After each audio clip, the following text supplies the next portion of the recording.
ya kalau sekarang TNI dan Polri yang coba dibenturkan itu ya bab 2 kayaknya gitu ya. Jadi dalangnya nampaknya memang sangat ahli dalam hal bentur-membenturkan, sehingga kita harus sangat waspada. Pemerintahan atau Presiden Prabowo harus segera melakukan langkah yang cepat sebelum terjadi gelombang demonstrasi selanjutnya.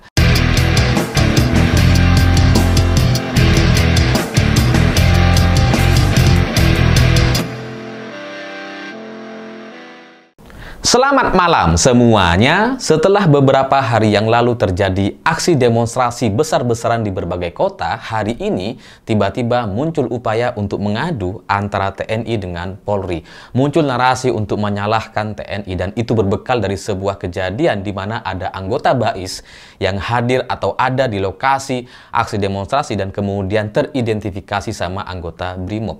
Sebenarnya ini adalah sebuah identifikasi yang biasa saja. Ketika anggota BRIMOB bertanya kepada anggota BAIS sedang apa, sedang tugas, dan menunjukkan kartu identitasnya, semua komunikasi itu berjalan dengan baik dan atas niatan yang sama-sama baik. Tapi ketika foto ini muncul di sosial media, entah siapa yang membocorkan, inilah yang kemudian menjadi masalah. Karena ini digoreng dan diprovokasi seolah-olah anggota BAIS ini adalah ya biangkero atau dalang yang membuat terjadi kerusuhan atau pembakaran di mana-mana. Jadi sekarang anggota TNI itu disalah-salahkan, dan ini masih menjadi bagian dari tujuan asli dari dalang demonstrasi gitu. Karena ketika TNI dan Polri ini coba diadu di masa depan, di masa yang akan datang, kalau sampai terjadi pembelahan, kalau sampai terjadi kerusuhan seperti kemarin dan TNI dan Polri tidak solid, itu akan sangat berbahaya sekali. Dan sekali lagi yang diuntungkan ya dalang aslinya gitu ya. Sekarang coba dibentur-benturkan TNI dan Polri, dan saya curiga di masa depan atau beberapa bulan lagi akan terjadi situasi yang sama. Jadi meskipun aksi demonstrasi sudah selesai, tapi nampaknya tugas dari pemerintah, tugas dari TNI dan Polri sampai sekarang masih belum selesai, karena tujuan dari si dalang aslinya itu sampai sekarang masih belum terwujud.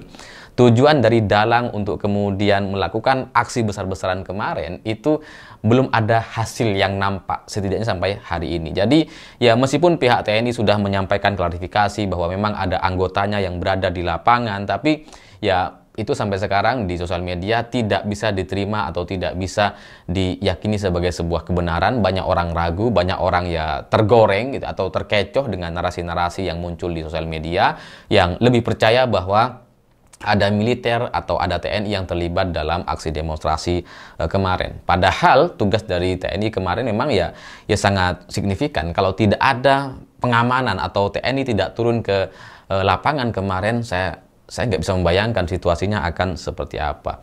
Ya tapi itulah sosial media gitu ya. Ketika sebuah foto muncul kemudian diberi tulisan-tulisan yang tidak pas atau tidak sesuai dengan aslinya, inilah yang kemudian menimbulkan keributan. Dan seharusnya pihak kepolisian sudah bisa mengidentifikasi siapa kelompok-kelompok ini yang kemudian ingin menyalahkan pihak TNI.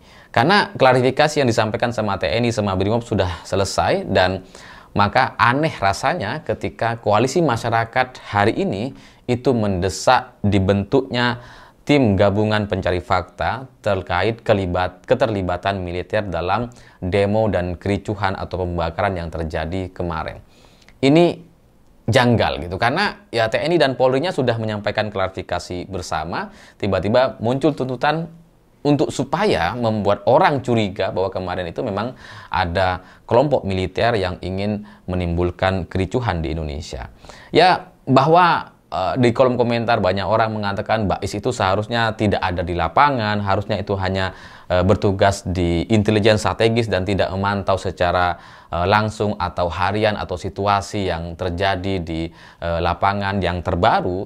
Ya, tapi pada akhirnya itulah yang terjadi gitu.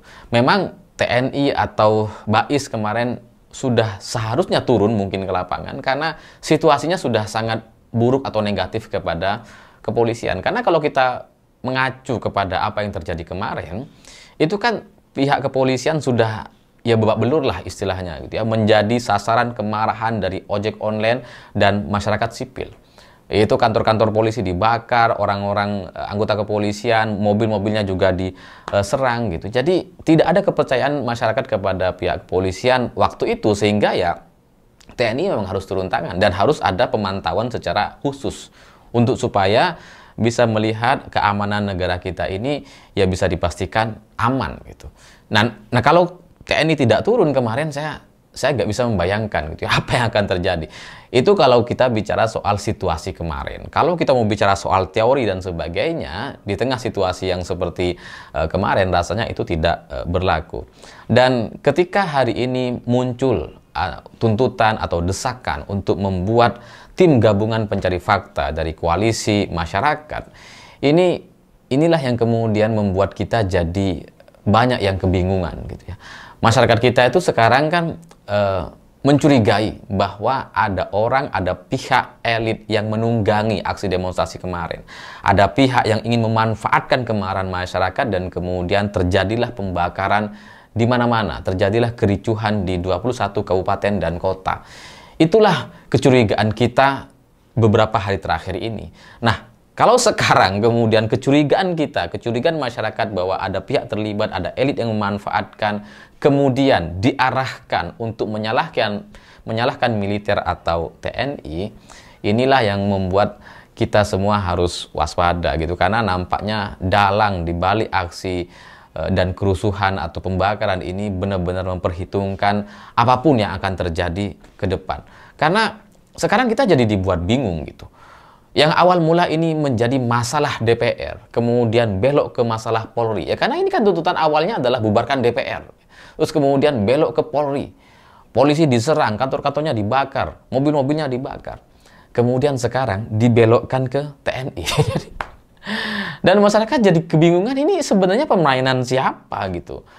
Ya jadi ya itulah yang membuat saya meyakini bahwa dalang di Bali ini memang sangat canggih sekali, sangat berpengalaman, sehingga ya kita hari ini dibuat kebingungan. Karena ada sebuah teori atau keyakinan politik bahwa ketika sebuah pertandingan tidak bisa dimenangkan, maka buatlah semua orang kebingungan, setidaknya supaya dalang aslinya tidak terungkap ke publik.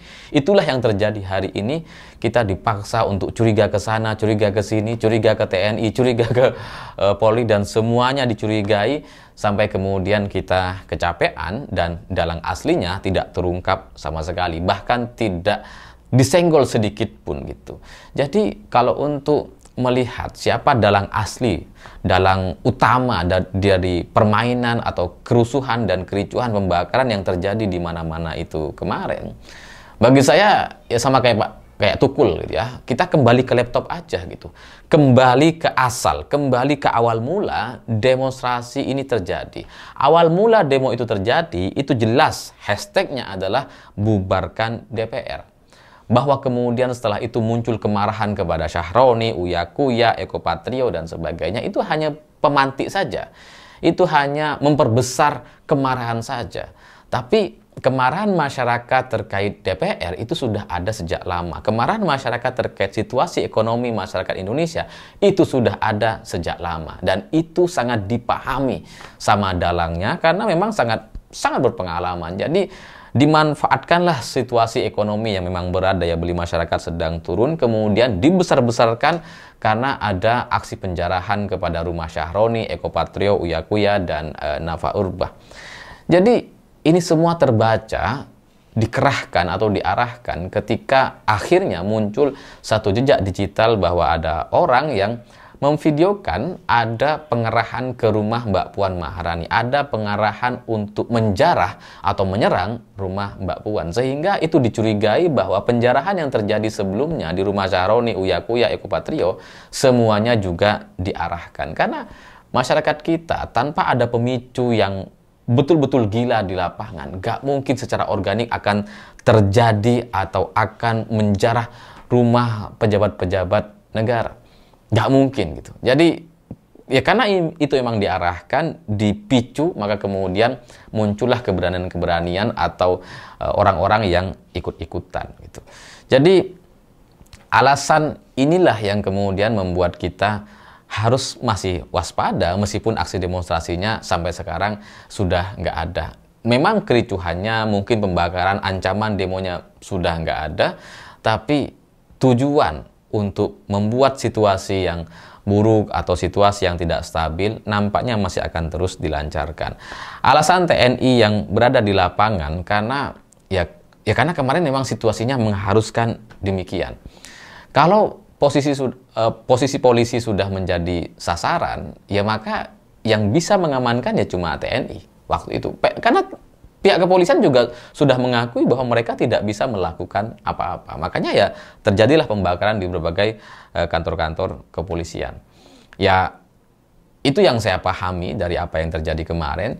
Jadi kalau ada pihak-pihak atau orang-orang yang coba mengadu atau coba mencurigai pihak militer atau TNI terlibat dalam aksi kerusuhan dan pembakaran atau demonstrasi besar-besaran kemarin, ya bagi saya semua itu harus dikembalikan kepada awal mula atau asal dari aksi demonstrasi itu terjadi. Ya, memang ada kelompok elit yang bermain, tapi seharusnya tidak itu kemudian membakar institusinya. Karena kalau ketika kita menyalahkan TNI, itu akan berbahaya sekali. Kalau TNI kemudian dianggap pihak yang terlibat dalam aksi demonstrasi kemarin, maka situasi ke depan kalau terjadi aksi demonstrasi lagi, itu bisa semakin tidak terkendali. Jadi bagi saya, mari kita fokus kepada akar masalahnya, mari kita fokus kepada awal mula terjadi aksi demonstrasi ini, dan itu jelas bermula atau berawal dari hashtag bubarkan DPR. Hashtag bubarkan DPR atau tuntutan bubarkan DPR itu jelas punya motif kekuasaan yang sangat luar biasa kita bisa pahami. Mudah sekali seharusnya untuk kita bisa pahami siapa di balik aksi bubarkan DPR RI ini. Karena itu punya motif politik atau kekuasaan yang jangka panjang. Dan harusnya kita bisa paham gitu. Saya tidak ingin menjelaskan lebih lanjut soal siapa di balik dalang aksi demonstrasi kemarin, tapi kira-kira saja bahwa ketika muncul hashtag bubarkan DPR, siapa yang paling diuntungkan? Jadi kalau sang dalang hari ini coba membenturkan antara TNI dengan Polri, ya itu sama seperti ketika membenturkan antara rakyat dengan DPR RI. Membenturkan rakyat dengan wakilnya, yang kemudian muncul hashtag bubarkan DPR RI. Jadi ya kalau sekarang TNI dan Polri yang coba dibenturkan, itu ya bab 2 kayaknya gitu ya. Jadi dalangnya nampaknya memang sangat ahli dalam hal bentur-membenturkan, sehingga kita harus sangat waspada. Pemerintahan atau Presiden Prabowo harus segera melakukan langkah yang cepat sebelum terjadi gelombang demonstrasi selanjutnya. Karena kalau melihat dari apa yang terjadi hari ini, rasanya itu akan terjadi lagi. Isunya soal apa, saya nggak tahu gitu ya. Hari ini mungkin soal DPR RI, di masa depan atau beberapa bulan lagi mungkin akan ada isu lain lagi. Jadi ini adalah sebuah situasi yang negatif atau tidak menyenangkan bagi rezim Prabowo Subianto, tapi ya itulah konsekuensi berkuasa, harus menyelesaikan dan bisa memenangkan setiap pertandingan.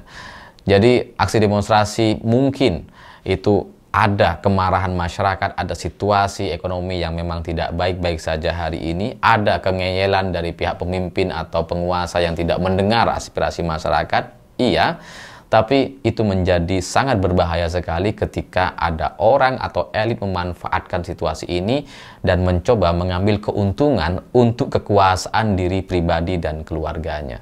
Itulah yang terjadi menurut saya, dan ya harus ada penanganan yang lebih cepat dibandingkan hari ini, karena Presiden Prabowo nampaknya sekilas tidak bisa memetakan situasi terakhir. Saya pikir itu. Terima kasih sudah menonton. Begitulah kura-kura.